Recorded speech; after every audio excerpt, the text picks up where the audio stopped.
wholesaler atau grosir.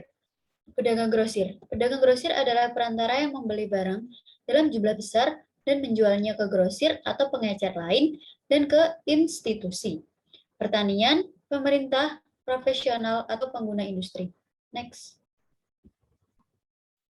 Pedagang grosir membantu produsen dengan cara yang pertama, melakukan fungsi yang serupa dengan yang disediakan untuk pengecer. Yang kedua, menyediakan tenaga penjualan, mengurangi biaya persediaan, menanggung resiko kredit, dan melengkapi informasi pasar. Next.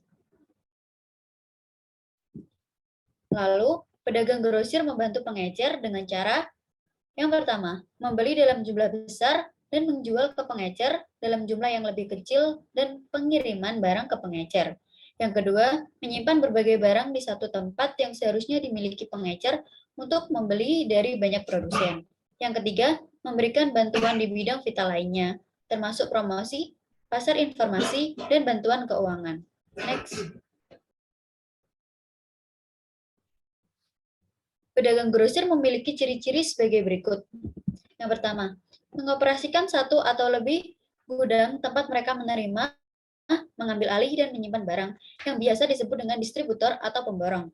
Yang kedua, sebagian besar pedagang grosir adalah bisnis yang terdiri dari wiraniaga, penerima pesanan, juru tulis penerima dan pengiriman, manajer inventaris, dan personel kantor. Yang ketiga, pedagang grosir yang berhasil harus menganalisis produk yang tersedia dan kebutuhan pasar, dan mampu menyesuaikan jenis, ragam, dan kualitas produknya dengan perubahan kondisi pasar.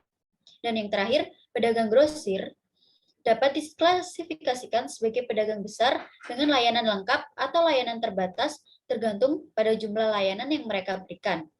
Pedagang grosir, layanan lengkap melakukan seluruh rangkaian fungsi pedagang grosir.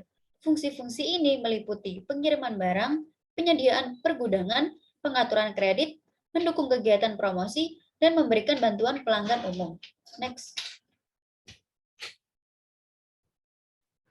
Oke, grosir layanan lengkap dibagi menjadi 3, yaitu barang dagangan umum yang menjual berbagai macam produk, seperti obat-obatan, perangkat keras, makanan yang tidak mudah busuk, kosmetik, deterjen, dan tembakau.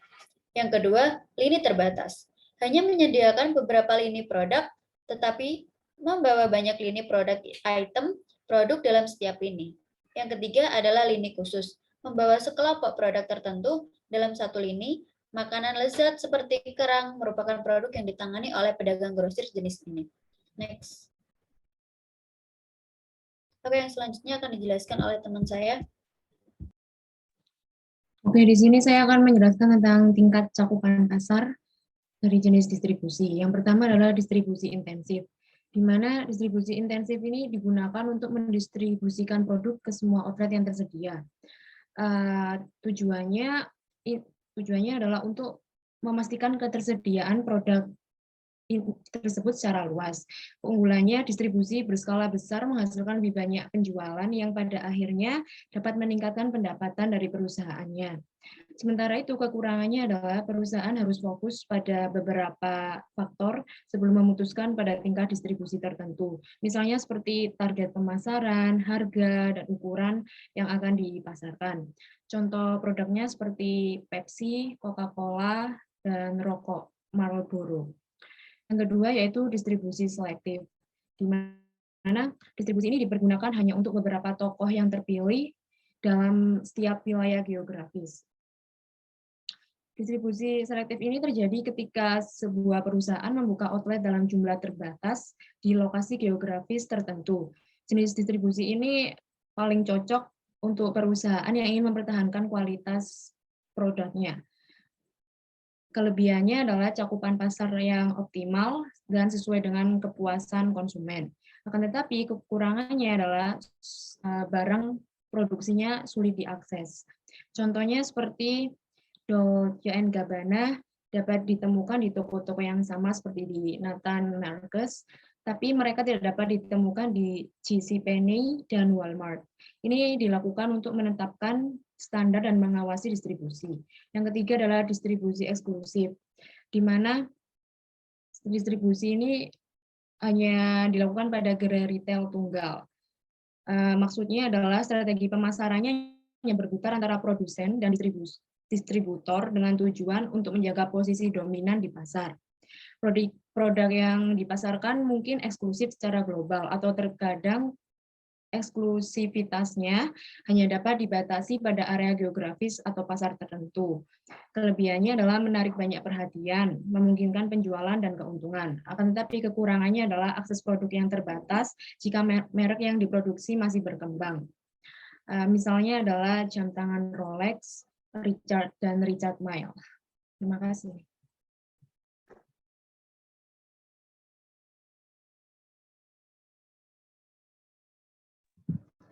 Saya akan menjelaskan tentang periklanan atau advertising. Periklanan merupakan pesan personal berbayar yang dikomunikasikan kepada khalayak tertentu melalui media massa. Selanjutnya, next.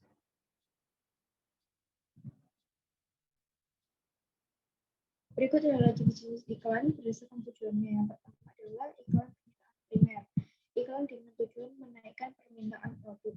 Yang kedua yaitu iklan permintaan selektif, yaitu iklan untuk produk tertentu.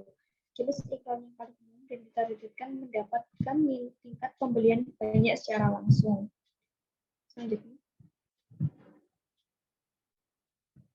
yang ketiga yaitu iklan institusi. Iklan institusi adalah periklanan yang dirancang untuk meningkatkan citra atau reputasi perusahaan.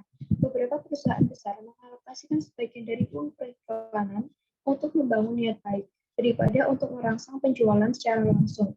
Misalnya, Bank Jatim mensponsori acara Dekan Cup dan acara tersebut memasang iklan yang menyoroti Bank Jatim, sehingga membangun citra baik Bank Jatim untuk menarik pelanggan, pegawai, dan investor.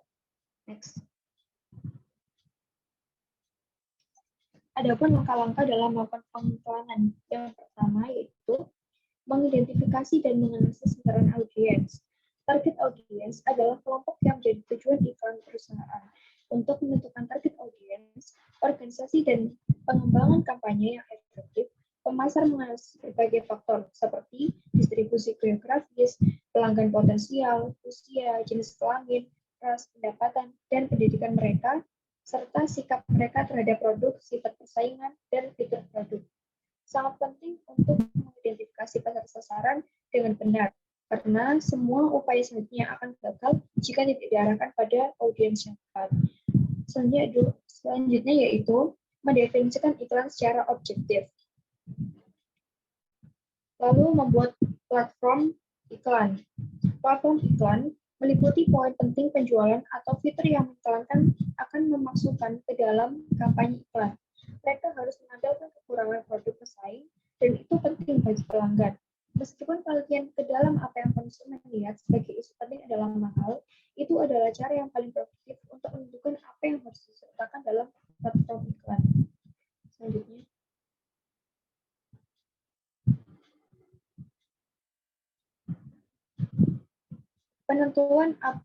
Penentuan apresiasi iklan. Yang selanjutnya, menentukan media yang digunakan. Program media yang tepat untuk menentukan media yang mana akan digunakan. Meskipun efektivitas biaya tidak mudah untuk diukur, perhatian utama dari perencanaan media adalah mencapai jumlah terbesar dari audiens sasaran untuk setiap uang yang dibelanjakan. Perencanaan media juga harus mempertimbangkan lokasi dan demografi dari target market, isi pesan, dan karakteristik audiens yang dicapai oleh berbagai media. Perencanaan media dimulai dengan keputusan media umum, memilih subkelas dalam setiap media, dan memilih sarana media tertentu untuk kampanye. Yang kedua adalah membuat isian iklan. Isi dan bentuk pesan dipengaruhi oleh fitur produk, karakteristik orang dalam audiens sasaran, tujuan dari kampanye, dan pilihan media. Pengiklanan harus mempertimbangkan faktor-faktor tersebut untuk memilih kata-kata dan ilustrasi yang akan bermakna dan menarik bagi audiens sasaran. Salinan atau kata-kata dari sebuah iklan akan bervariasi tergantung pada pilihan media, tapi berusaha untuk melibatkan audiens dan menggerakkan mereka melalui perhatian, minat, keinginan, dan tindakan. Karya seni dan visual harus melengkapi salinan dengan menjadi menarik secara visual dan mengkomunikasikan ide secara tepat. Selanjutnya.